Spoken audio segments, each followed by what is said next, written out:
jina lako. Acha tukuabudu jioni ya leo.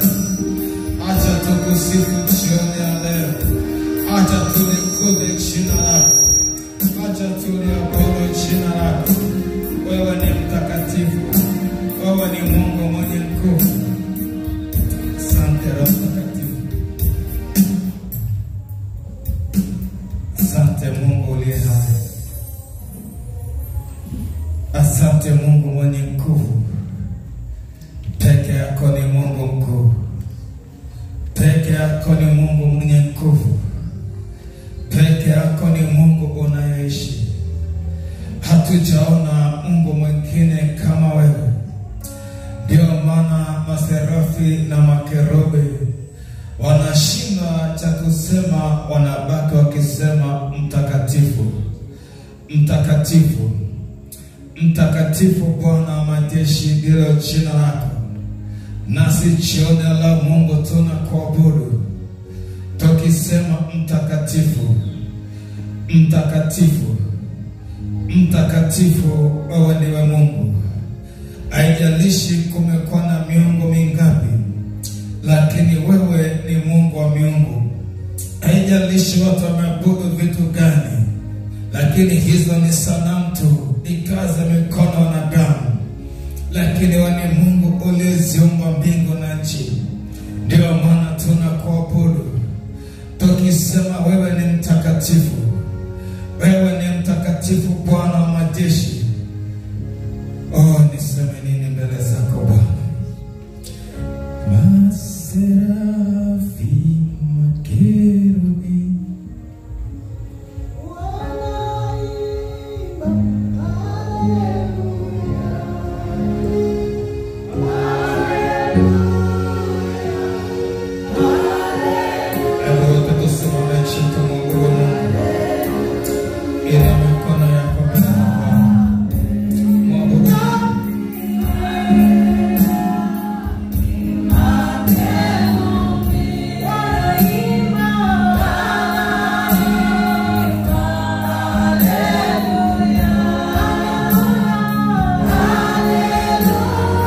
Hallelujah.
Amen.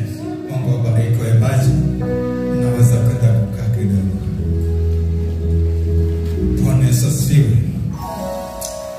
Naona bado hamjajua ladha kumwabudu Mungu, lakini kidogo kidogo tutaona ile ladha kumwabudu Mungu. Mbingu zinasema anatafuta wamwabudu. Kwa hiyo wakati inafanyika ibada, Mungu haangalii wanaoabudu, anatafuta mtu mmoja anayemwabudu katika roho na kweli. Haleluya. Ana sasa ipo na sasa imekuja, waabudu wataabudu katika roho na kweli, maana Baba huwatafuta watu kama hao. Bwana Yesu asifiwe. Hali na mtukuza Mungu ametupa neema nyingine ya kukaa kwenye hii madhabahu kwa siku yetu sasa ya 4. Bwana Yesu asifiwe. Mungu awabariki. Praise. Naona mnazidi kusogea kidogo kidogo kuingia patakatifu. Natamani Bwana akitupa neema kifika mpaka Jumapili, yani tuingie kule alipoingia Musa, akakaa siku 40, haoni njaa, haoni kiu, haoni kuchoka. Kwa nini? Wingu. Sema wingu. Natamani Mungu atupe neema ya kusogea hatua hadi hatua. Bwana Yesu asifiwe. Wewe dada wa Manyinga, unaitwa nani vile? Avila. Maana miaka mingi hatujaonana, sasa hata majina yamepotea kidogo. Bwana Yesu alienda mahali akasema, mkienda kwenye mji mtakuta punda, mfungoni mumlete, halafu wakiuliza semeni. Waliambiwa seme nini? Sasa habari za kwaya kuliziishe. Bwana na haja nawe. Sawa sawa. Kuja jana ukubahatisha. Sauti yako Mungu anahitaji wiki hii kwa siku ambazo zimebaki. Kwa hiyo kaaga waambie Bwana amemkuta mwanapunda amesema na haja naye. Sasa kama na haja naye si ya kwangu, ni ya kwake. Sasa usipotii hiyo kesi ni ya kwako na mwenye punda. Haleluya. Kama Bwana Yesu asifiwe. Hii ni madhabahu ya kwenda viwango vingine vya utukufu. Kwa hiyo natamani Mungu atusaidie kwa kadri inavyowezekana, tuone tunasogea hatua. Haleluya. Haleluya. Kwa kadri inavyowezekana tusogee utukufu hadi utukufu. Ikifika Jumapili tunamaliza semina, kuna vitu vitafanyika kwenye huu mji, kwenye hili kanisa. Vingine vitawasha masikio, lakini vingine vitaleta furaha mpya. Kwa nini? Bwana anatembelea hii madhabahu na Mungu anatembelea huu mji. Hautabaki kama ulivyo. Asikiae na afahamu. Bwana Yesu asifiwe. Sasa kama unaelewa lugha ya rohoni, sasa mwambie tu Yesu, usinipite. Unapodhuru wengine, mimi nami usinipite. Haleluya. Hata mimi Harrison namwambia Bwana usinipite. Na mimi namhitaji tuwe na faragha, lakini kuna vitu na vihitaji nivipate kwenye hii madhabahu. Kwa kuomba usikae mkao wa hasara, kaa mkao wa faida. Kuna vitu vinatokea. Nilikuwa natafakari juzi mbele za Bwana, kwa nini Mungu ametupa vitu vigumu vya namna hii kwenye madhabahu kama hii, kubebesha vitu vizito kwa namna hii. Kanasema naandaa jeshi, nikitoka mjini kuna vitu vitafanyika. Kwa hiyo Mungu anaandaa waombaji wenye kiwango cha Mungu anachotaka. Kwa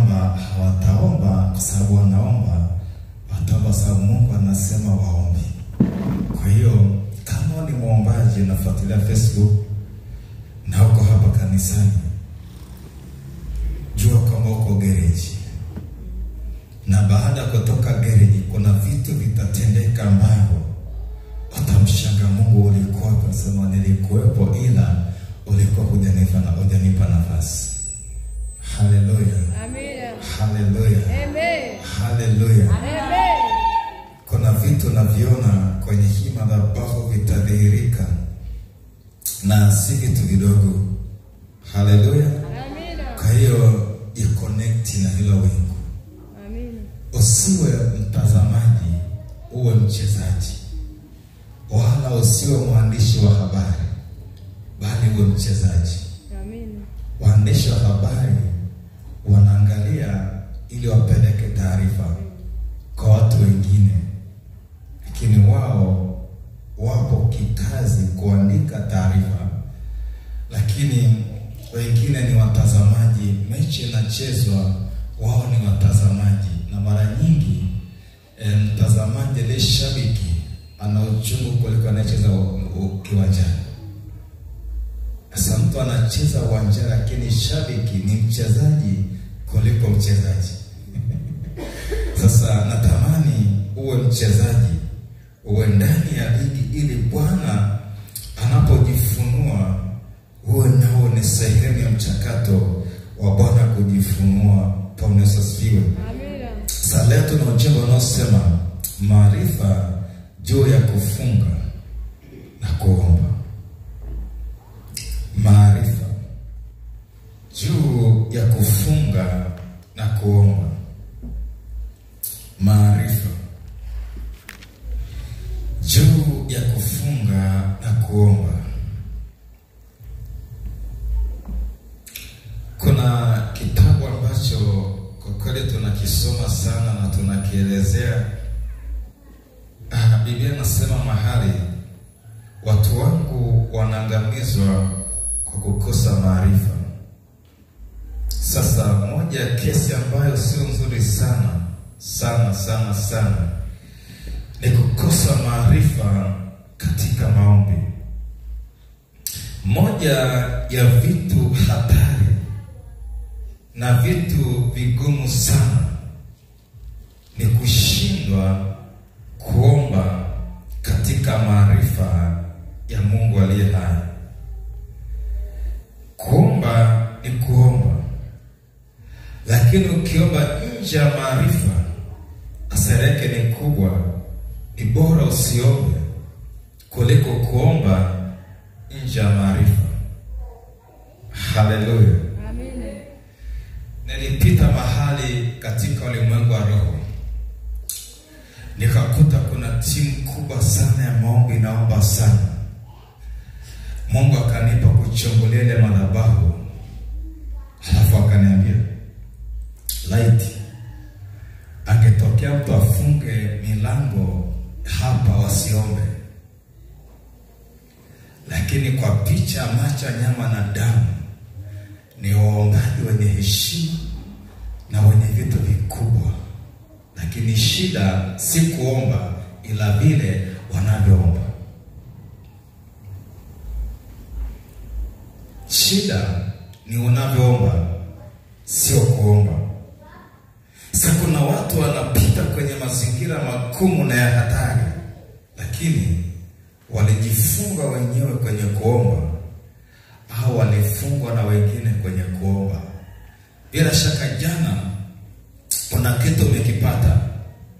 Kuna watu walisema tunafunga hatule hatunywe mpaka tumemuua Paulo. Ni watu wa kanisani, ni wanadini wenzake. Jana na juzi walikuwa kwenye dhehebu moja, lakini amepata neema utumishi tofauti na wao, wanataka kumuua. Lakini si tu wanataka kumuua, wanafunga na kuomba na kujiwekea kiapo. Bwana Yesu asifiwe. Kuna pia na sikigusia kidogo. Jana tuliposoma pale,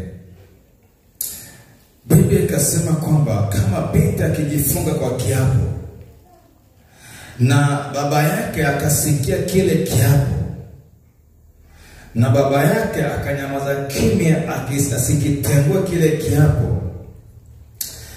Kile kiapo kitathibitika kwa huyo binti, na atafanya yote sawa sawa na alivyojiapiza. Haleluya. Amina. Sasa kuomba ni kuongea au ni kusema? Mwanadamu, Biblia inasema ametenda dhambi na kupungukiwa na utukufu wa Mungu. Kwa hiyo hata mwanadamu ambaye hajaokoka, utukufu si kwamba haupo, umepungua, lakini upo kidogo. Ndio maana hata yule baba anaitwa nani, atoka kwenye safina, Nuhu, wakati amelewa, mtoto wake akamwangalia akacheka. Katikati ya kulewa, ile ule ufahamu tu na rudi, akajua mwanae kamdhihaki, akamlaani. Laana imempata mpaka leo. Ndio maana nchi ya Kanani inaburuzwa mpaka leo. Nini? Laana ya yule mzee. Akasema na laaniwe Kanani. Nchi ya Kanani iko hapa Mashariki ya Kati, inapigwa na Israeli usiku na mchana. Kwa nini? Laana. Lakini alitamka tu. Alifanya nini? Alitamka. Kwa hiyo nguvu ya kuomba ipo kwenye kinywa chako. Biblia inasema hivi, usikae barazani pa wenye nini? Kwa sababu ukifungwa, ukijazwa nguvu za Mungu ndani, unaweza ukasema kwa mzaha alafu likatimia. Biblia inasema kuna binti amejifunga kwa kiapo, baba yake akasikia asitangue. Biblia inasema kiapo kitathibitika. Kwa hiyo unaweza wewe hapa nikasikia nikatengua na kisithibitike. Mume anaweza akakuapisha ukasikia ukatengua kisithibitike. Baba anaweza akakuapisha ukasikia ukatengua kisithibitike. Lakini mambo mangapo unayasikia yanatamkwa mbele yako na yana madhara, alafu unacheka. Subiri kesho utagundua ulicheka na bomu limekulipukia. Sasa kwenye maombi ni kuongea. Biblia inasema kwamba tutatoa hesabu ya maneno ya vinywa vyetu siku ile. Ndani ya kuongea kuna vitu tunavitamka, lakini ni hatari kwetu na kwa watoto na kwa familia. Mungu asaidie sana. Amina. Nataka tuangalie kidogo leo habari ya maarifa katika kuomba. Nimekupa utangulizi kidogo ili ujue kuna vitu vingi unaweza ukavitamka kama kawaida, lakini vinaomba. Biblia inasema wazi kwamba mauti na uzima viko katika uwezo wa nini? Na mmoja kupenda atakula matunda yake. Kwa hiyo kumbe unaweza ulimi ukasema mauti ikatokea, na ukasema uzima ukatokea. Kwa hiyo chunga sana usemacho na usemewacho. Kati ya vitu ambavyo Mungu amenipa neema na nimekiona kwa maisha yangu yote, kati ambavyo Mungu anavichunga sana ni kile inachosemewa vibaya. Mimi nakwambia, chimba shimo mpaka kuzimu, alafu kaniseme kwa siri huko, nitaona unachonisema. Nitaona. Hakuna kitu ambacho Mungu amenipa kukifuatilia kama kusemwa vibaya. Hiyo Mungu amenipa. Nikisema popote, alamu nitaipokea, nitaambia shughulikia, umesemwa vibaya. Kwa hiyo usidharau unapoona unasemwa na watu. Hiyo kitu ni mbaya kuliko unavyofikiri wewe. Vifungo vingi vya watu ni vifungo vya maneno. Ina maneno. Kwa kusaidia sana. Ngoja nitoke sasa hapa niingie kwenye somo. Ili tuone kile ambacho Mungu anatusaidia katika siku hii ya leo. Bwana Yesu asifiwe. Amina. Si unajua wachawi? Uchawi pia si maneno. Si wanaongeaga maneno. Wanasema kutabana, kuongea. Kwa hiyo nakupa tu faida uone kwamba mdomo wako usiseme visivyofaa. Gharama ni kubwa. Kitabu cha Luka 5:33-38. Maarifa juu ya kufunga na kuomba. Luka 5:33-38. Biblia inasema hivi: nao wakamwambia, wanafunzi wa Yohana hufunga mara nyingi na kuomba dua, na kadhalika wanafunzi wa Mafarisayo, lakini wanafunzi wako hula na kunywa. Lakini Yesu akawaambia, je, maweza kuwafanya walioalikwa harusini, akiwepo bwana harusi pamoja nao? Lakini siku zitakuja watakapoondolewa bwana harusi, ndipo watakapofunga siku ile.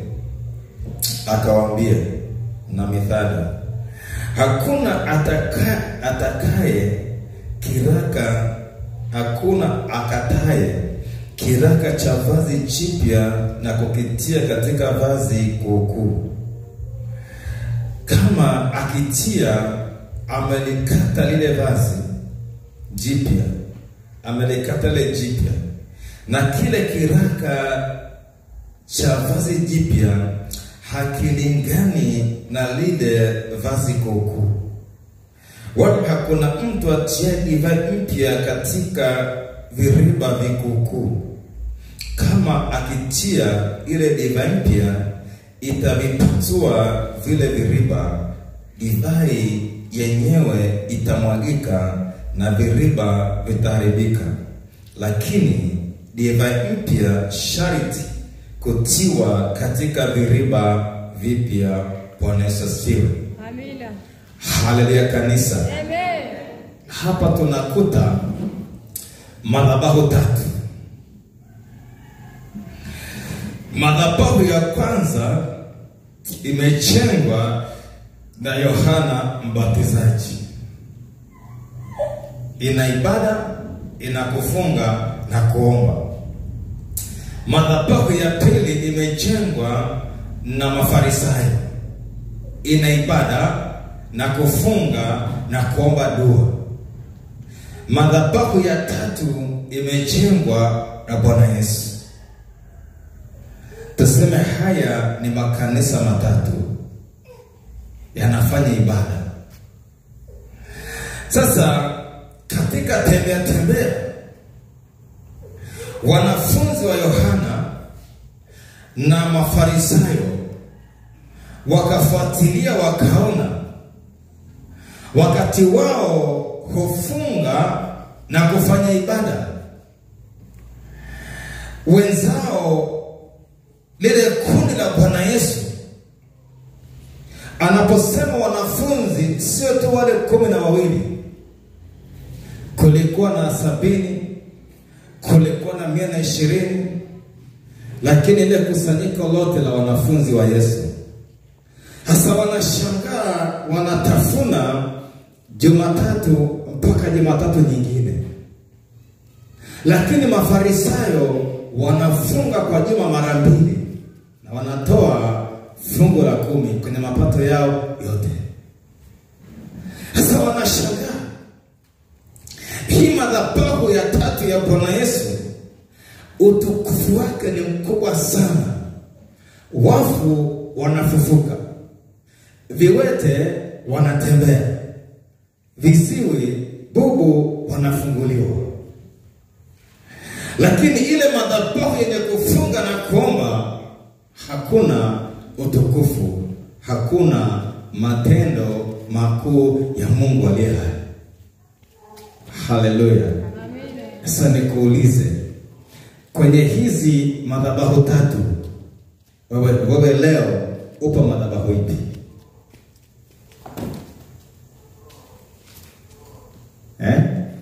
Ijibu ndani yako kwamba kwenye hizi madhabahu tatu, kwenye ibada zangu niko ipi?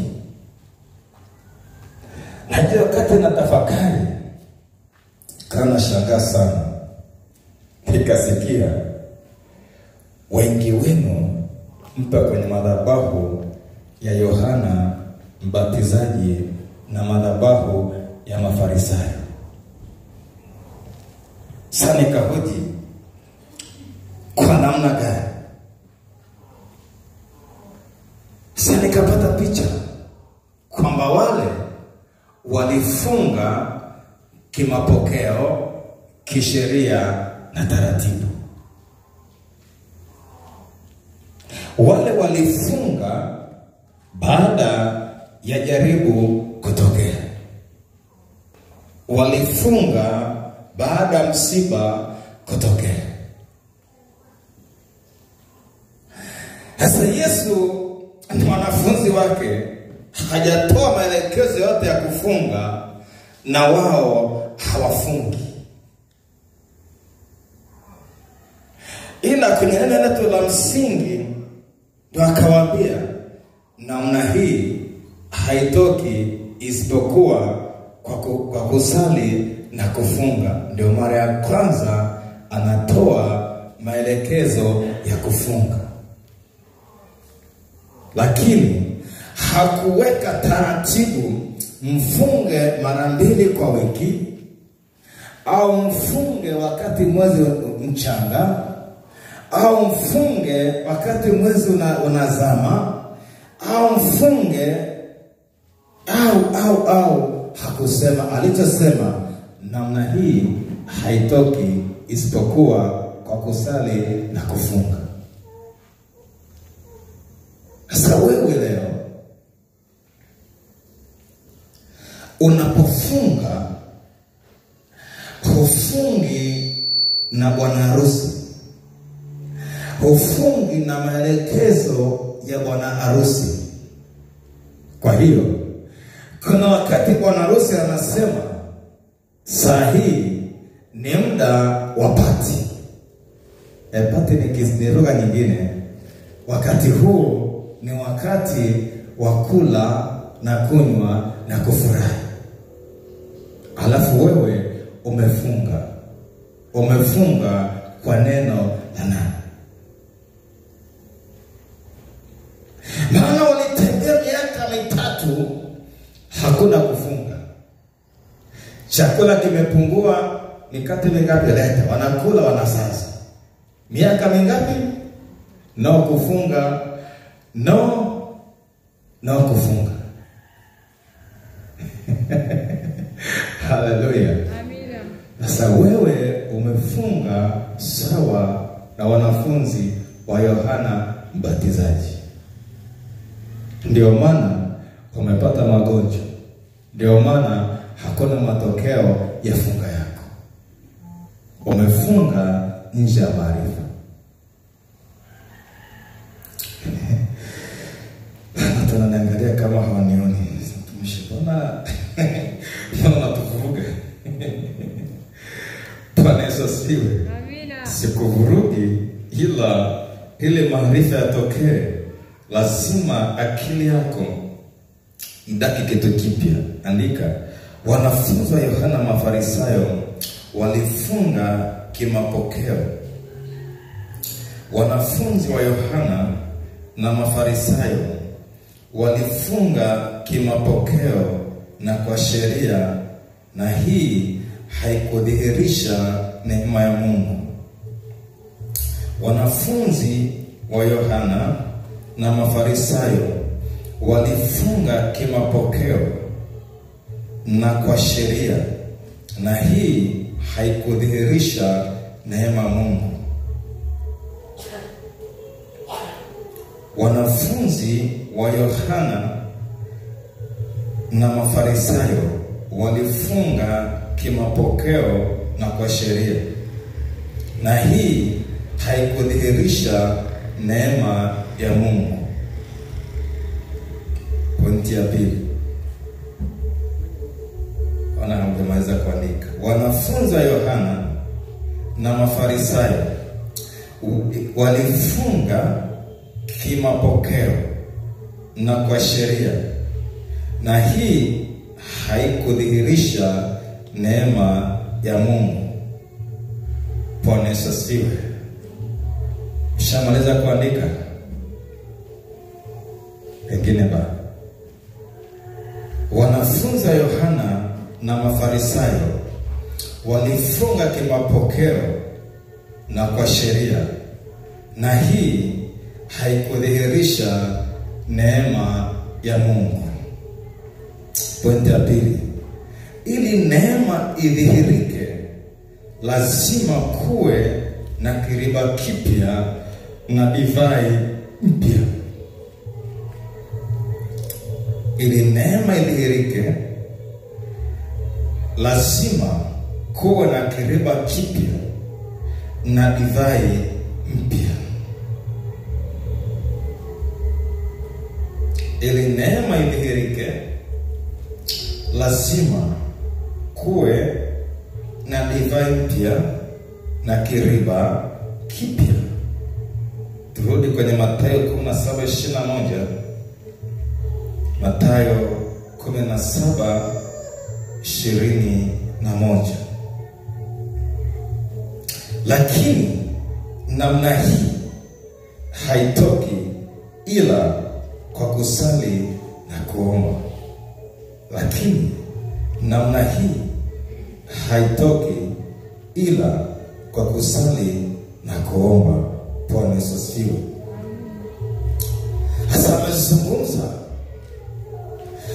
amepewa ushuhuda wa Mafarisayo na Masadukayo, akasema hao ni kiriba kikukuu kimebeba divai kukuu. Akasema hao ni vazi chakavu, inatakiwa leweka kiraka chakavu. Sasa kama ni hivyo, aliposema divai mpya ni kwa kiriba kipya, tafsiri nyepesi ni kwamba kwa Yesu ili ufunge lazima uwe kiriba kipya na divai mpya. Sasa hapa anasema namna hii haitoki ila kwa kusali na kufunga. Haleluya.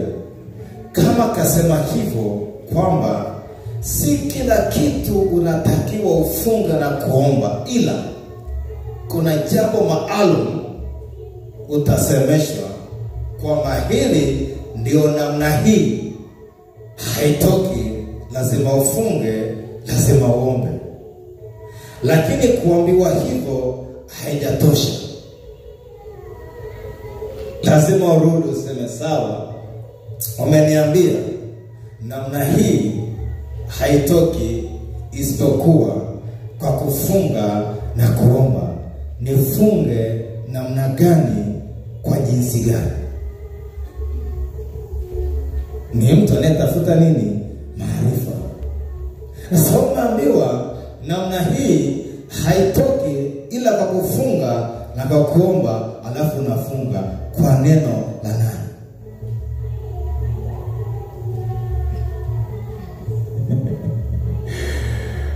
Bwana Yesu asifiwe.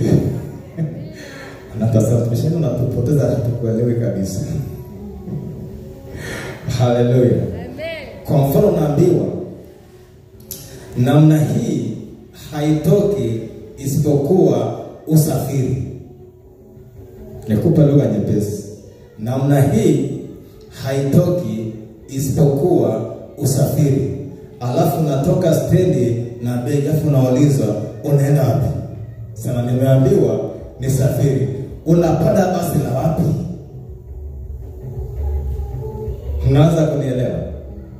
Sasa kwa mfano, safari unatakiwa uende, namna hii haitoki isipokuwa usafiri.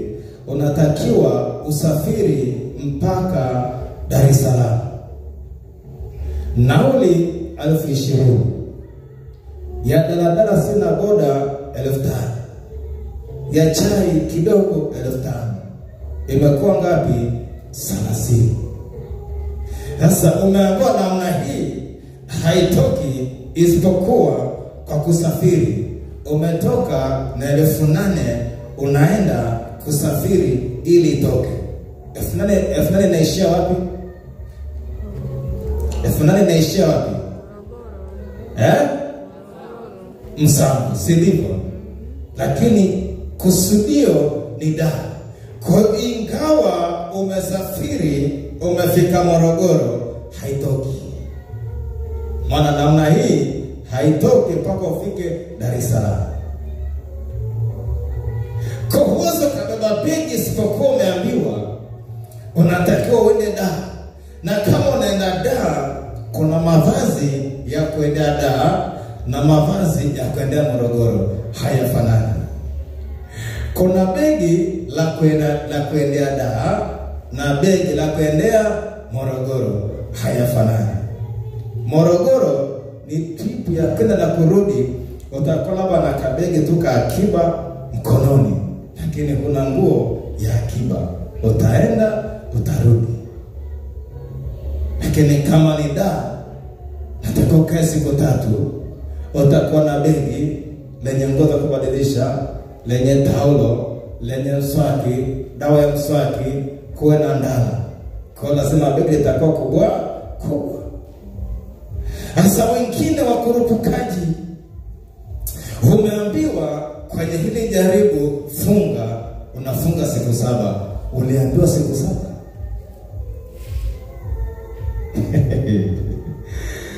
Haleluya, haleluya. Nasikia mzigo wa kufunga. Sasa umesikia mzigo wa kufunga. Kufunga kwa namna gani? Yaani ukisikia funga, saumu siku nyingi mno za kufunga. Sawa sawa. Kuna mtu anafunga usingizi. Amekula, ameshiba, amefunga, kulala usingizi, amekesha mpaka asubuhi. Ni saumu tayari. Haleluya. Amina. Kuna mtu amefunga kula nyama, mboga za mafuta, kunywa soda.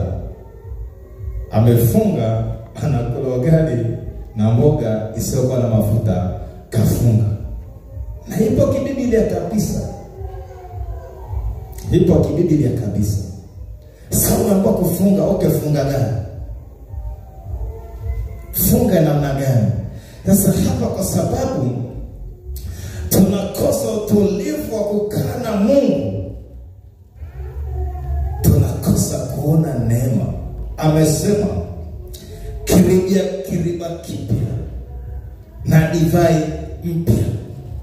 Kwa hiyo unaweza ukaandaa kiriba kipya ukaweka divai kukuu, hakuna matokeo. Hakuna matokeo. Kwa sababu kiriba kipya ni ufunuo wa neno la wakati la kufunga. Aliposema namna hii haitoki isipokuwa kwa kufunga na kuomba, ni kiriba.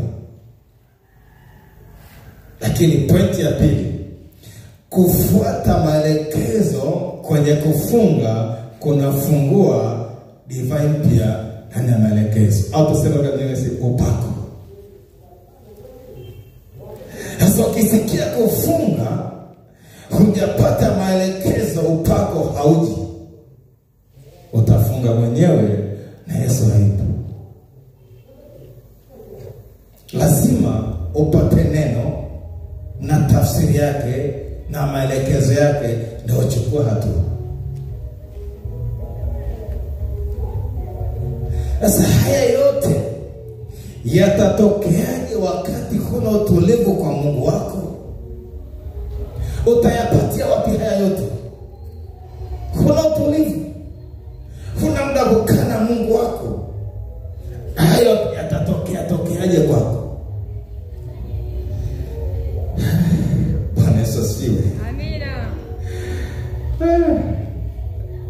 Darasa limekuwa zuri kidogo. Wangapi wananielewa? Bwana Yesu asifiwe. Amina. Divai mpya ni upako mpya unaoambatana na ufunuo mpya. Kwamba ukipata ufunuo mpya ndani ya maelekezo, Mungu anaachilia upako wa kuthibitisha kile ambacho umepewa kukifanya kwenye kufunga. Kwa hiyo utafunga siku 3, unaona matokeo makubwa kupitiliza. Lakini utafunga masaa 12, utaona matokeo makubwa ambayo hata akili yako inagoma. Hata akili inagoma. Na ukipewa maelekezo na Mungu ya kwake ya kufunga na kuomba, haiwi nyepesi. Ina vita katikati, ina mpambano katikati. Lakini msingi wa lile neno inakuwa ni ngao imara. Linakupa ujasiri kwamba hata kama imetokea vita, lakini kama Bwana amesema na nimeelewa maelekezo yake, naingia vitani. Wakipiga hatua ya pili ni ya kwake. Yesu anasubiri upige hatua ya kwanza ili akupe hatua ya pili ya kuelekea kwenye maelekezo ya kwake. Lakini mara nyingi wapendwa, Mungu akikupa maelekezo kamili, kuna vita itainuka kwenye hilo neno. Kama huna msingi, kama udongo hauna rutuba, unachia katikati. Mungu tusaidie sana. Ngoja tuingie sasa kwenye kitu halisi ambacho kitakufungua zaidi fikra na ufahamu wako. Kitabu kile cha Mathayo 4:1 hadi 11. Mathayo 4:11 hadi 11. Mathayo 4:1 hadi 11. Kisha Yesu alipandisha na roho nyikani ili ajaribiwe na Ibilisi. Akafunga siku 40 mchana usiku, mwisho akaona njaa. Mjaribu akamjia akamwambia, ukiwa ndiwe mwana wa Mungu, amuru kwamba mawe haya yawe mikate. Naye akajibu akasema, imeandikwa, mtu hataishi kwa mkate tu, ila kwa kila neno litoka katika kinywa cha Mungu.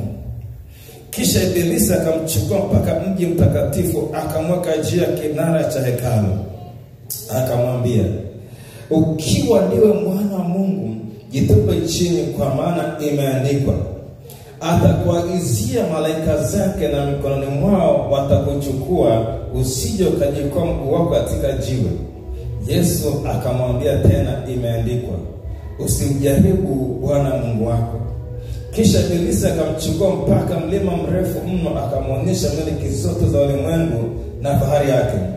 Akamwambia, haya yote nitakupa ukianguka kunisujudia. Ndipo Yesu alipomwambia, nenda zako Shetani, kwa maana imeandikwa, umsujudie Bwana Mungu wako, umwabudu yeye peke yake. Kisha Ibilisi akamwacha, na tazama, wakaja malaika wakamtumikia. Bwana Yesu asifiwe. Amina.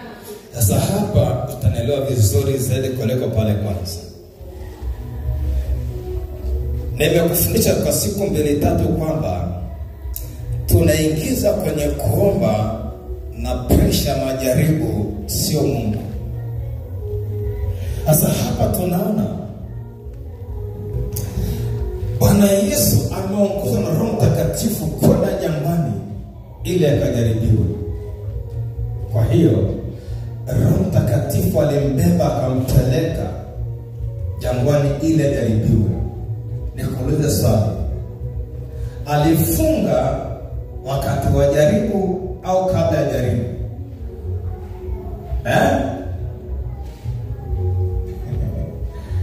alifunga saa ya jaribu au kabla ya jaribu? Kabla ya jaribu. Kwa hiyo Roho Mtakatifu akamwambia, tende ukakae faragha, utafute msuli wa kiroho, maana kuna majaribu matatu mbele yako. Kwa hiyo nenda ukakae, ukafunga na kuomba, utafute stamina ya kushinda hayo majaribu.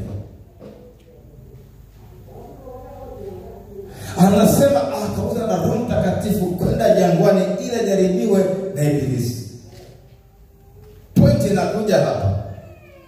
Kiriba kipya na divai mpya.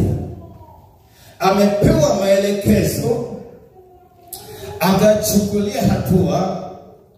Roho Mtakatifu yuko na yeye katikati ya majaribu. Amefunga siku 40 usiku na mchana. Biblia inasema zilipotimia ndipo akaona njaa.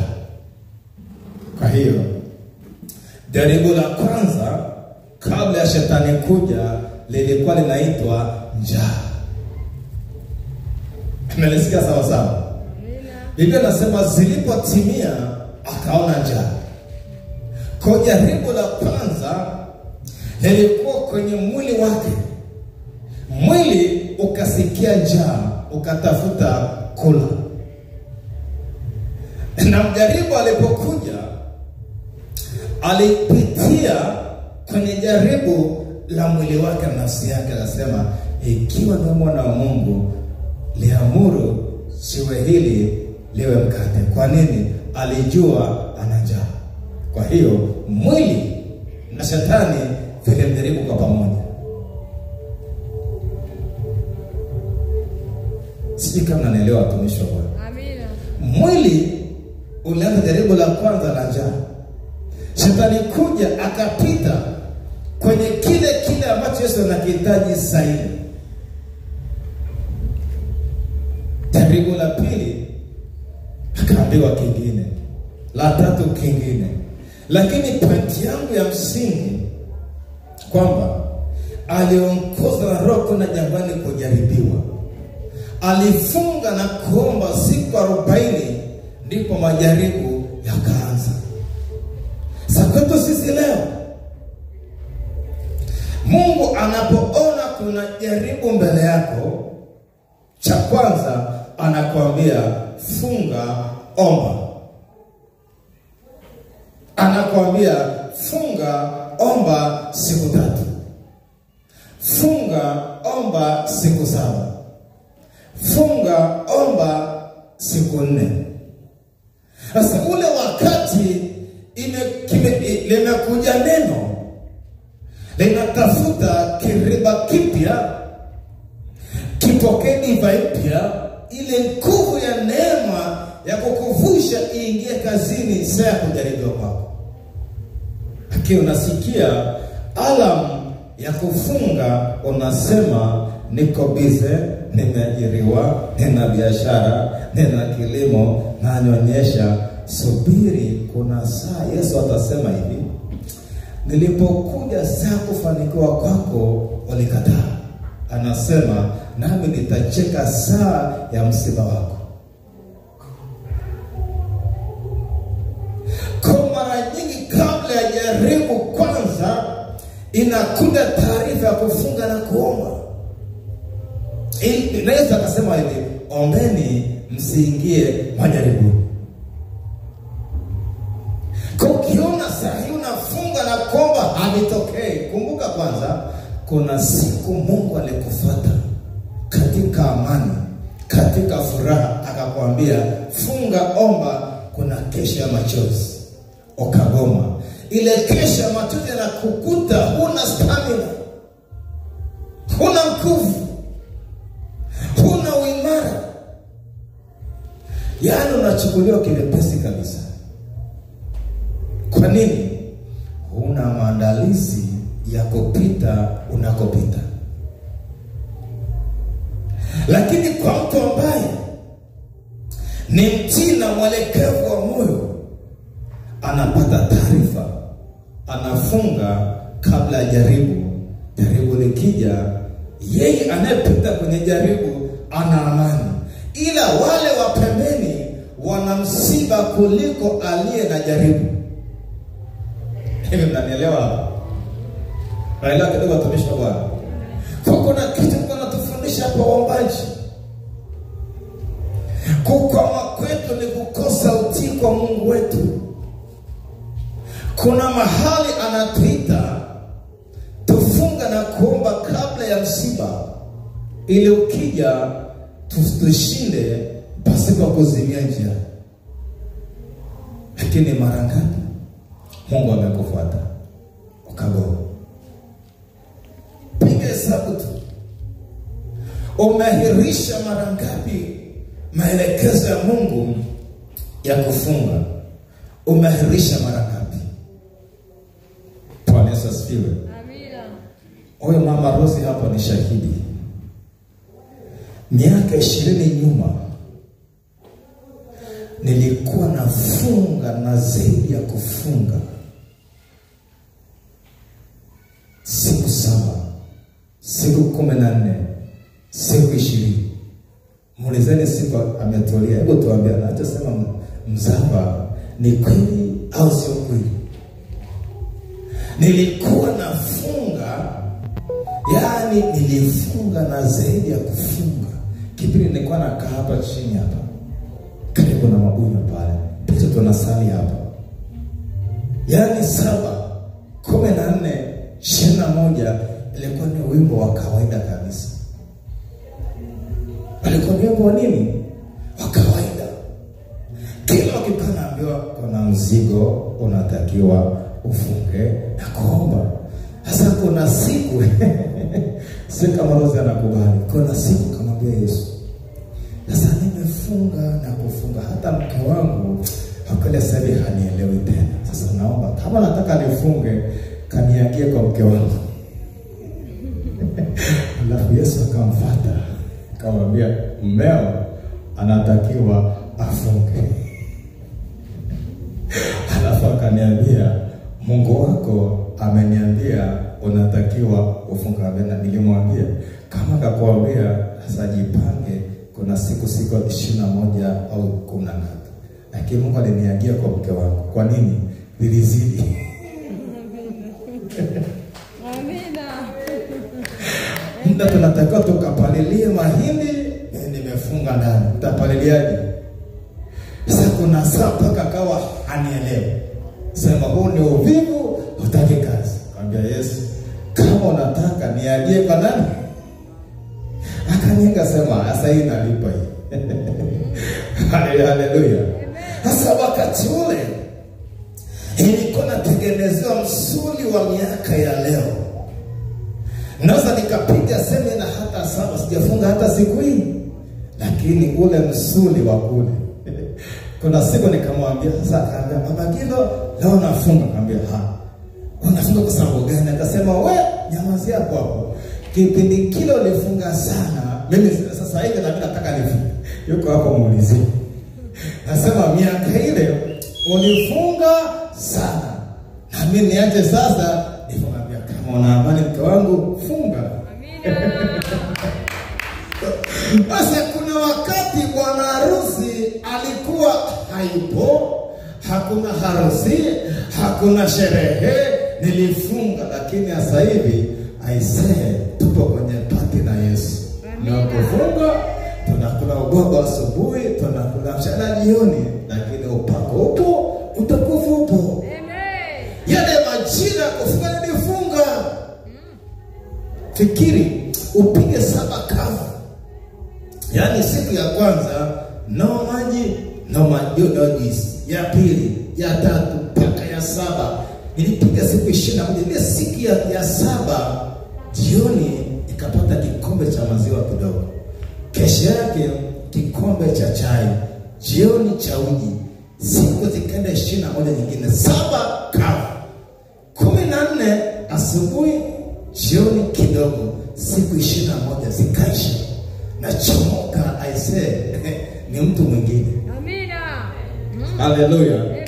Sasa huo wakati ni wakati ambao bwana harusi alikuwa hayupo, nikatakiwa nifunge na kuomba.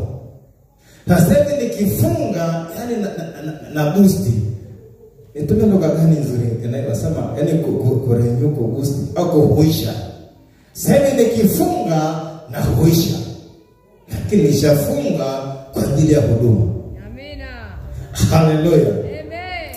Na kila mwanzo wa mwaka, yani ikifika tarehe 1, nina maombi ya kuombea mwaka mzima na kongamano la maombi la kuombea mwaka mzima. Leo niko hapa natembelea maombi ya Januari. Hivi mnaelewa sawa sawa? Ikifika mwezi wa 12 tarehe 1 mpaka tarehe 30 mwezi mzima naombea mwaka ujao. Mmenisikia? Amen. Mwezi mzima 12 naombea mwaka ujao. Na ikifika tarehe 1 naombea siku zote, masaa yote, dakika zote na sekunde zote, ikiwa na miezi yote. Lakini mwezi wa 12 na kama ninaomba nikitafuta maelekezo ya mwakani. Mungu, mwakani umepanga nini kwa ajili ya mzao? Kwa mwezi mzima nakaa faragha na Yesu, natafuta maelekezo ya mwakani. Ikifika tarehe 1 na majibu ya mwaka mpya, na uombea kwa maelekezo niliyopata kwa madhabahu ya Bwana.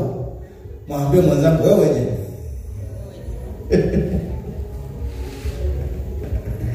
Kuna amka asubuhi ya mwaka unasherehekea, kumbe mwaka wako ulishatekwa mwaka mwishoni mwa mwaka. Kuona amka na mwaka wa mtu sio mwaka wako.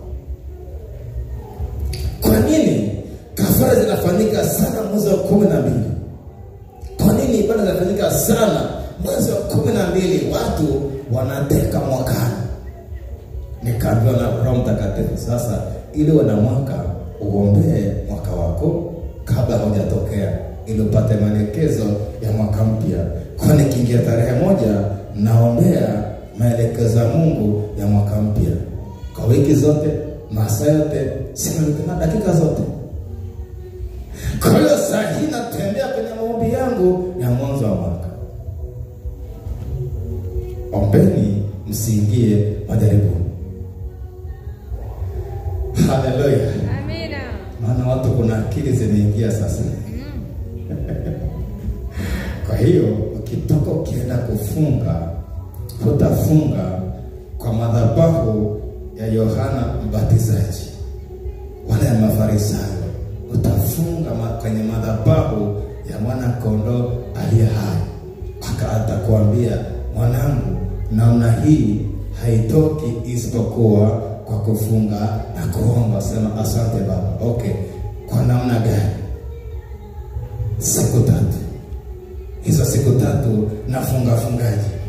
Anakuambia kunywa chai asubuhi, ingia kwenye maombi, unywe na maji, alafu jioni kula chakula. Siku ya 2, amka asubuhi, kunywa chai nzito, kunywa na maji yako, jioni shuka. Kwa siku ngapi? 3. Kwa kuwa amesema utukufu upo. Utukufu upo. Kuna mwingine kabisa anasikia kufunga, kia anasikia nafsini mwake kwenye maombi haya kunywa maji. Mara ya kwanza anagoma, mara ya 2 anagoma, ya 3 anasema huyo sio Bwana, huyo sio.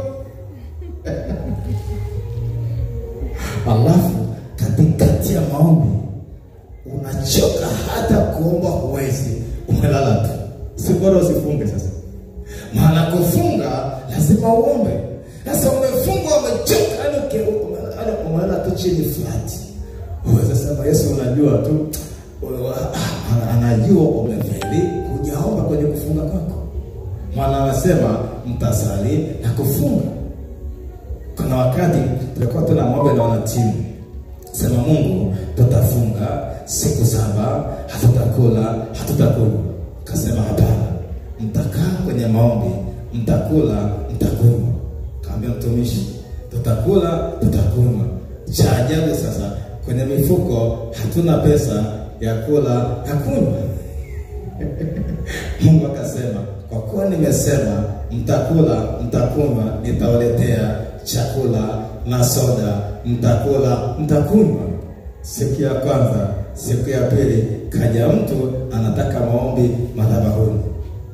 Kaja ileta debe na mahindi. Unakumbuka ile mama madizini kule? Akaja na debe na mahindi na 50,000. Saa hiyo hebi katuma vijana wake wakaenda katoni za soda. Nyama zikaja, samaki zikaja na ubwabwa. Tukala, tukanya, tukarelaxi, tupo kwenye maombi. Amina. Simama juu.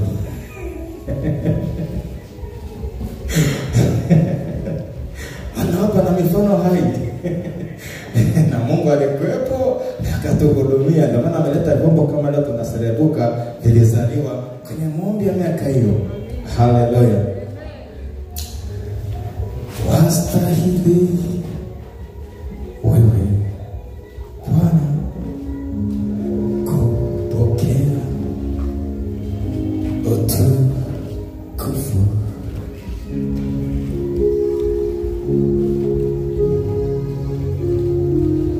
Tumwabudu Mungu. Leo tunakwenda kuomba Mungu atutembelee, atupe maelekezo ya kwake kwenye kile ambacho anataka kwenye msimu mpya. Akukarabati, akupe kuwa diva kiriba kipya, ili kipokee divai mpya, ili uwe mtu mpya. Mwambie Yesu, nakupa nafasi. Anasema napiga hodi mlangoni. Mtu akifunga mlango ataingia kwake, atakula naye na kukaa pamoja naye. Anagonga mlangoni sahihi, anataka kiriba chako, anataka kutumia, anataka umwabudu, anataka ufunga na kuomba kwa maelekezo yake. Tumwabudu Mungu. Kila mtu aombe. Nafuatilia Facebook, ni muda tukujikabidhi kwa Bwana. Mwambie tu Mungu, nipo tayari, nataka nitumie kwa msimu mpya, kwa neema mpya, kwa majira mapya, kwa viwango vya utukufu mpya. Kama alisema na naye haitoki, asa tembelee binafsi, akaseme na wewe, ili ile neema ya Mungu ndani ya kufunga na kuomba idhihirike kwako kuanzia leo. Tumwabudu Mungu.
Swali maiki. Takuwa laini ya mbele hapa. Takuwa laini ya mbele. Kuna viwango vya utukufu Mungu anavihitaji kwenye kuabudu na kusifu. Lakini mstari hapo mbele, wale kama ndani yako una mzigo wa kuomba ndani, na umegundua walikuwa ukikosea sana kwenye kuomba, unatamani sasa ujiconnect na madhabahu kwa kuomba, kaa nyuma mstari ya hawa. Hawa ni muombaji. Hawa ni muombaji. Hawa ni muombaji. Lakini mstari hapo nyuma, huwa ni muombaji. Lakini hata kama hujulikani kanisani kwenu kama ni muombaji, lakini unatamani kuomba. Kuna vitu umevisikia kwenye hii madhabahu, unasema Mungu, nimechelewa, nahitaji kuchukua hatua tena, nahitaji kuchukua hatua tena. Unatamani kuomba, kuombea familia yako, kuombea uchumi wako, kuombea ndoa yako, kuombea watoto wako, kuombea kazi za mikono yako. Kwenye maombi Mungu anaanza na vile vidogo. Ukaanza kuomba tu kwa ajili ya vitu vidogo. Unapoanza kuwa mwaminifu kwenye vidogo, Mungu anakupa hatua. Mimi nilianza kuomba vitu vidogo na vitu vidhaifu sana, na kile bidii na juhudi yangu Mungu amenipa hatua na hatua na hatua. Sasa nisikie ninyi waimbaji. Biblia inasema wale wana wa Asafu walipoimba kwa lugha moja, kwa usemi mmoja, kama wapiga panda na vinubi, Biblia inasema sauti yao ilisikilizika kama ya mtu mmoja. Mbingu zikakaa kimya. Utukufu wa Mungu ulishuka ukafunika ile hema.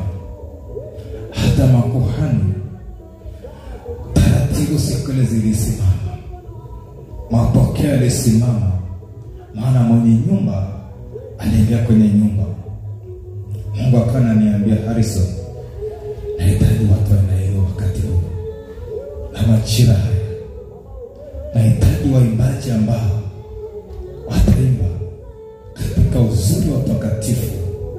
Nitazifungua mbingu zangu, nami nitashuka walipo. Maana nasema Mungu huketi katika sifa za Israeli.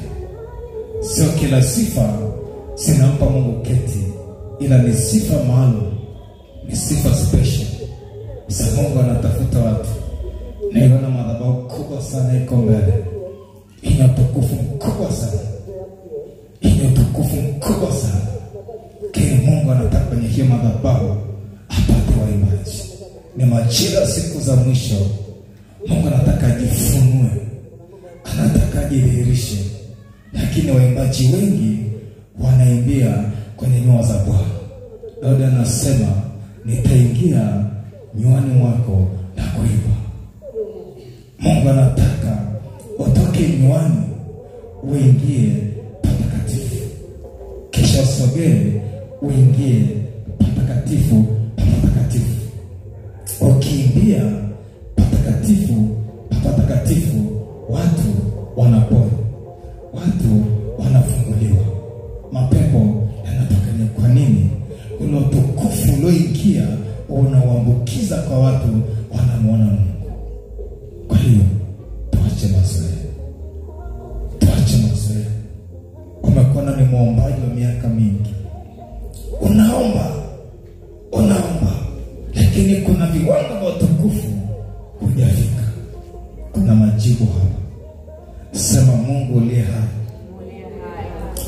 Ile siwezi kusema nenda huko mtumishi, kuna kazi nyingine. Sasa tayari. Hebu usichike kinanda hapo. Unashikilia wewe. Sema, Mungu uliye hai, katika damu ya Yesu nimetambua, nimekutumikia kama Yohana, kama ile madhabahu ya Yohana Mbatizaji, kama ile madhabahu ya Mafarisayo. Nimetumika kimazoea, kimapokeo, kikawaida, na kuna viwango vya utukufu sijaviona kwenye hii madhabahu. Umenipa siri za ufalme wako, umenipa maarifa ya ufalme wako, namna ya kuingia mbele madhabahu yako kwa kufunga na kuomba na kuiona neema yako na kuona utukufu wako. Mungu uliye hai, ninaomba toba, ninaomba rehema. Nimetumika chini ya kiwango chako, nimetumika nje ya maelekezo yako. Kuna wakati ulinifuata ukasema nami, sija kuelewa, sijatii, sijafanyia kazi, lakini leo umenifuata kwa namna mpya, kwa mazingira mapya, nami nimesikia. Mungu, nipo tayari, natamani leo unifinyane, kiriba changu kiwe kipya. Umesema uwatakase na ile kweli. Neno lako ndio kweli, neno lako limenitakasa siku ya leo. Takasa madhabahu yangu, takasa madhabahu yangu, takasa nafsi yangu, takasa nia yangu, takasa dhamiri yangu, takasa Bwana moyo wangu na roho yangu. Najiweka wakfu kwenye madhabahu yako leo. Mungu, nimesikia, ninatamani kuchukua hatua mpya ya kupita kwenye maelekezo yako, kwenye neno lako na maelekezo yako, ili Bwana Roho Mtakatifu aniongoze kwenye kufunga na kuomba, kama vile Bwana Yesu ulivyoongozwa ukafunga na kuomba. Baada ya kutimiza siku 40, ndipo majaribu yalianza. Mimi Bwana, majaribu yamekuja, ndio nikaanza, nikanung'unika, nikalaumu, nikashutumu, maana sikujua majira ya kuchelewa kwangu. Mungu, naomba toba. Mungu, naomba rehema. Naomba leo neema mpya ichipuke ndani yangu. Niko tayari, kiriba changu kiwe kipya, na leo ninadai divine mpya, ili maelekezo yako yanapokuja niyapokee na kuyatii na kuyafanyia kazi, kwa jina la Yesu, kwa jina la Yesu, kwa jina la Yesu. Roho Mtakatifu, niko hapa, niko tayari. Unijaze na nguvu zako, unijaze hekima yako, maarifa yako, na roho ya ufunuo, na roho ya kumcha Bwana zikachipuke ndani yangu, ili hofu yako izaliwe upya ndani yangu. Unaponitembelea, Mungu, nikusikie, nikuelewe, nichukue hatua. Roho Mtakatifu, nimetambua leo nimeruhusu mauti nyingi kwenye maisha yangu, nimeruhusu mauti nyingi kwenye familia, lakini leo nakata rufaa. Roho Mtakatifu, nipo tayari, nimekileta kiriba changu, kipokee leo divine mpya ya msimu mpya na maelekezo mapya na majukumu mapya, kwa jina la Yesu. Endelea kuomba, jiachilie kwa Bwana. Nguvu za Mungu ziko hapa, nguvu za Mungu ziko hapa. Kila Biblia inasema mwenye kiu aje anywe maji bure, mwenye kiu aje anywe maji bure. Maji yametibuka. Hilo neno ambalo mmenisikia, ili kunashona kiriba, ili kuna karabati kiriba, maana amesema watakase na ile kweli. Neno lako, hiyo kweli, hilo neno ambalo limetumwa kwenye moyo wako, ilikuwa inatengeneza hiyo madhabahu, ilikuwa inakarabati hiyo madhabahu. Sasa imefika, Roho Mtakatifu hata kukuta barabarani, hata kuambia mwanangu, utasema mimi hapa, hata kuambia saa hii, anza kukemea. Kuna roho ya mauti inafuatilia mwanao kwenye sekunde 5, mwanao anakufa, anza kukemea. Vunja roho ya mauti, utanyamaza, utakemea, utavunja na kupomoa. Baada napata taarifa ya kwamba mwanao chupu agonge na gari, imetokea neema, ile gari limempisha kwa juzi moja. Ni kwa sababu ulikaa kwenye zamu. Divai mpya inapokea kiriba kipya, divai mpya liko kiriba divai mpya. Maana amesema kidivai haiwezi kawekwa kwenye kiriba kikuko, wala kiraga kipya, wala kitambaa kipya, hakitashonwa kwenye nguo kuko. Mungu aliye hai ndiye aliyeko hapa, akutembelea leo, atengeneze kiriba. Kuna matendo makuu, kuna nguvu ya neema, utatembea nayo. Kuna nguvu ya neema, utafunga siku moja, utaona matokeo makubwa. Utafunga masaa 24, kuna neema ya Mungu. Hili neno ambalo limeachiliwa, limebeba msimu mpya wako, limebeba majira mapya. Hili neno limebeba msimu mpya. Ya Roho Mtakatifu, uwajaze na nguvu zako, uwajaze na uwezo wako. Roho ya hekima, roho ya maarifa, roho ya ufunuo iachiliwe kwako. Roho ya ufunuo na maelekezo ya Bwana inaachiliwa ndani yako. Utasema, Biblia inasema hata toka mtu akasema aende kwa jirani, maana watu wote watakuwa wamefundisha. Sasa imefika Bwana atakufundisha kuomba, atakufundisha mapenzi yake, atakufundisha uchumi wako. Unasubiri maombi yako, uchumi wako unasubiri maelekezo ya Bwana. Mume wako anasubiri maelekezo yako kwa Bwana, na watoto wako wanasubiri maelekezo ya Bwana. Atakwambia achia mume wako, funga siku 7. Na siku ya 7 unamaliza maombi, mume wako anakufuata, anakwambia mke wangu namtaka Mungu wako, mke wangu namtaka mke wako. Maana kwenye kufunga kana maelekezo, iko neema ya Bwana, iko neema ya Bwana, iko neema ya Bwana. Utafunga utana matendo. Kwa nini? Ukifunga kwa maelekezo ya Bwana, iko neema ya Mungu. Utafunga sheria, utafunga kwa taratibu, bali kwa maelekezo ya Bwana. Maana Bwana anasema namna hii haitoki isipokuwa kufunga na kuomba. Kwa jina la Yesu, iachilie kwa Bwana, iachilie kwa Bwana, iachilie kwa Bwana. Roho ya Bwana imebeba roho ya hekima, roho ya maarifa, roho ya ufunuo, roho ya utakatifu, roho ya hofu ya kumcha Bwana. Usisubiri kubandikwa mikono, jiconnect mwenyewe. Usisubiri kubandikwa mikono, usisubiri kubandikwa mikono, usisubiri kubandikwa mikono. Biblia inasema mwenye kiu aje anywe maji bure. Maji yako tayari, yanasubiri kiu yako. Maji yako tayari, yanasubiri kiu yako.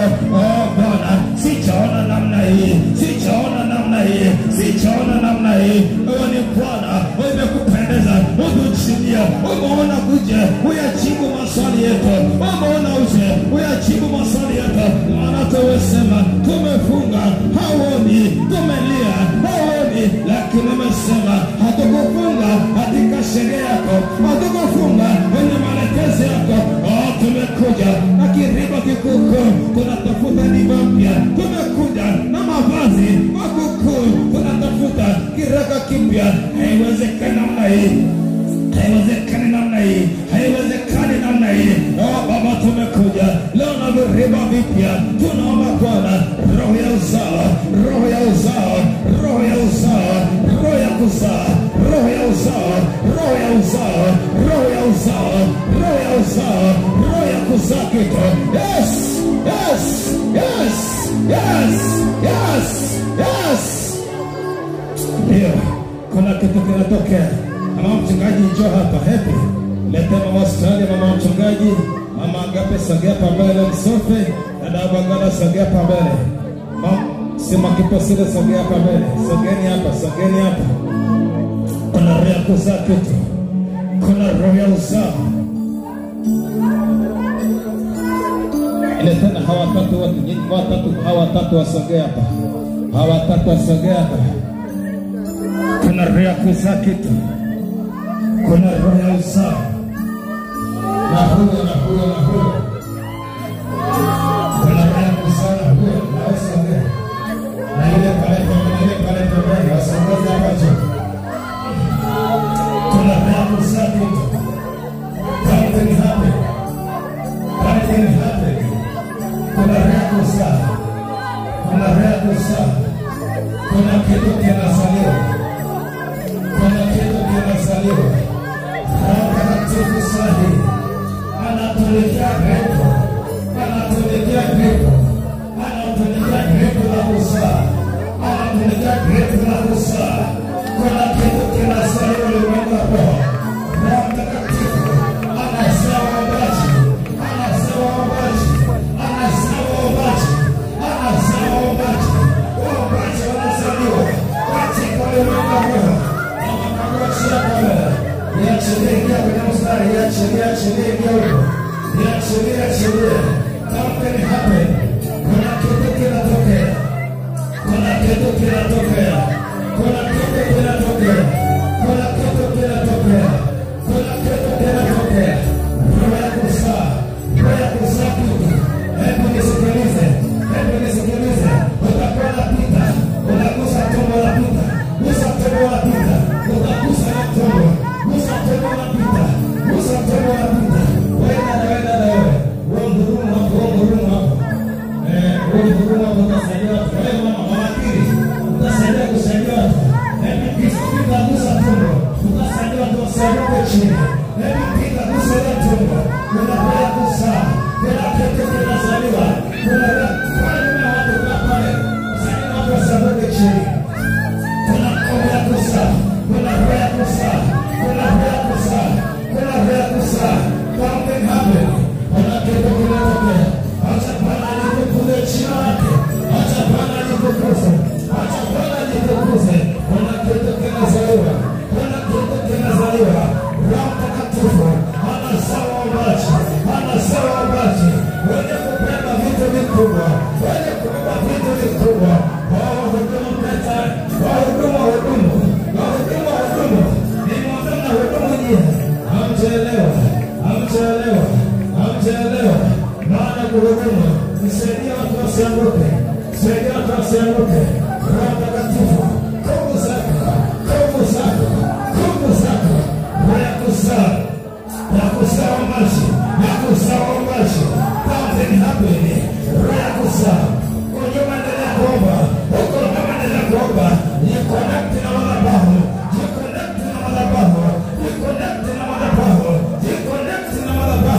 Hiyo Bwana, kuna kitu kinatokea.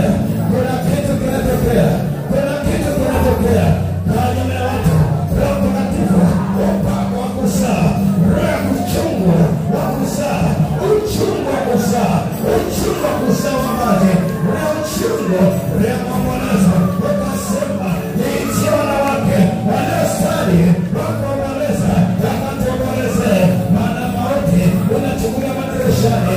Roho Mtakatifu, achilia leo uchungu wa maombi, yale maombi ya kuzaa. Kuna kitu kinatokea. Madhabahu ya Bwana inazaa waombaji. Madhabahu ya Bwana inazaa waombaji.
Niachilie kwa Bwana, niachilie kwa Bwana, niachilie kwa Bwana, niachilie kwa Bwana, niachilie kwa Bwana.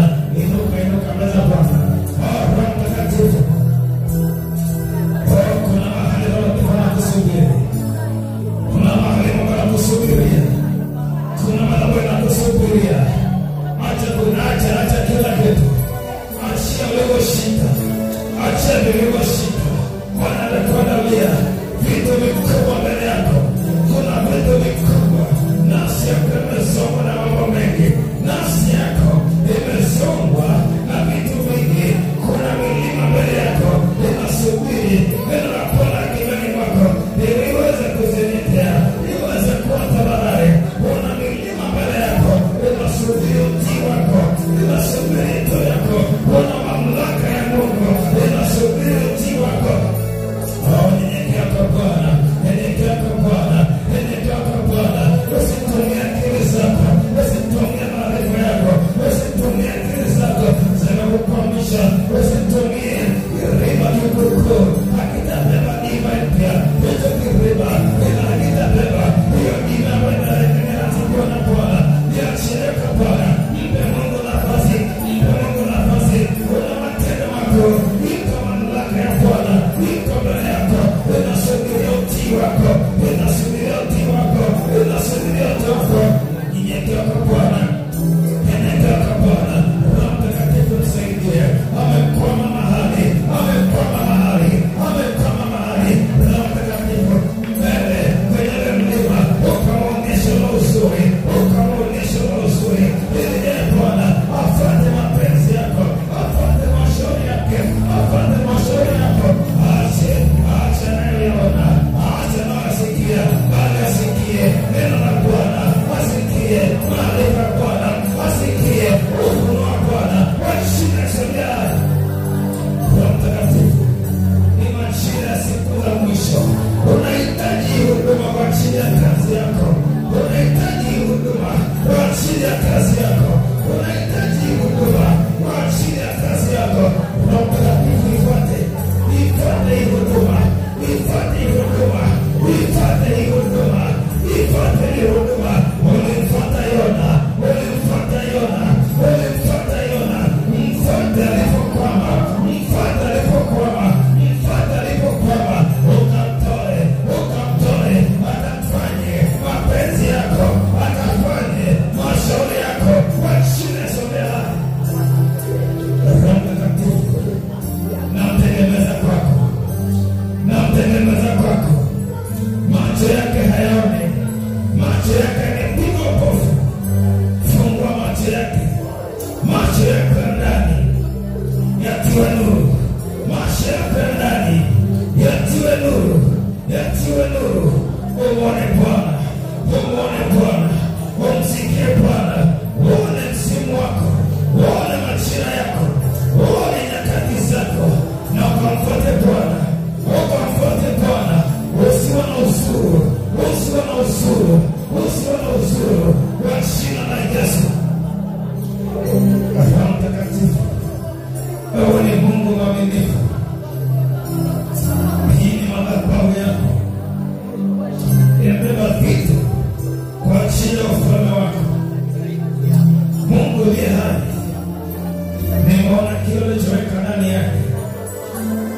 Roho Mtakatifu, ukichipue, ukichipue, ukichipue. Hata kama kimekatwa ulimwengu wa roho, hicho kisiki kichipuke, hicho kisiki kichipuke. Roho Mtakatifu, naomba mafuta yako, naomba mafuta yako kwenye hiki kipawa, naomba mafuta yako kwenye hiki kipawa, kwenye hiki kipawa. Roho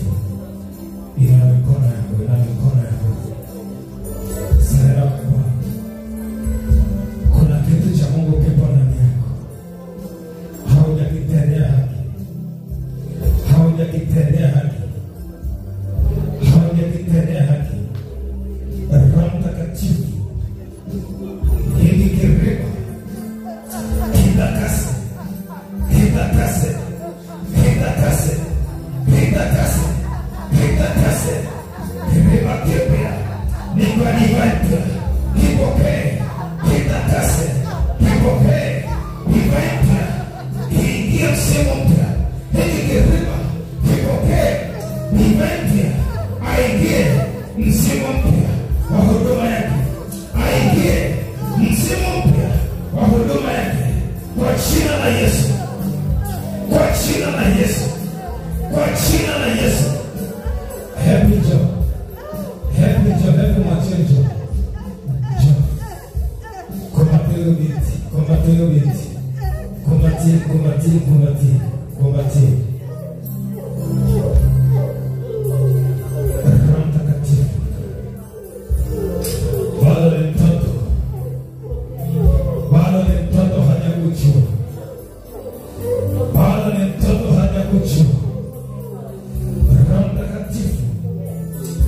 Ulimwita Samueli mara ya kwanza na ya pili na ya tatu, hakuelewa. Umemwita hajakuelewa, umemwita hajakuelewa. Roho Mtakatifu, saidia kuelewa, saidia kuelewa. Roho ya maarifa, roho ya ufahamu, roho ya maarifa na ufahamu, uchipushe ndani yake. Jaza maarifa mapya ndani yake, jaza ufunuo ndani yake. Wana wito, mpe neno. Umempa wito, mpe na neno. Umempa wito, mpe na neno. Mpe na neno, mpe na neno. Na hilo neno liambatane na upako wa Alfa ndani yake. Na hilo neno tunapoliachilia liambatane na upako wa Alfa na Omega. Tulipomwita Musa, tulimwambia nitakuwa pamoja nawe na ishara na miujiza zitatendeka kwa jina la Yesu.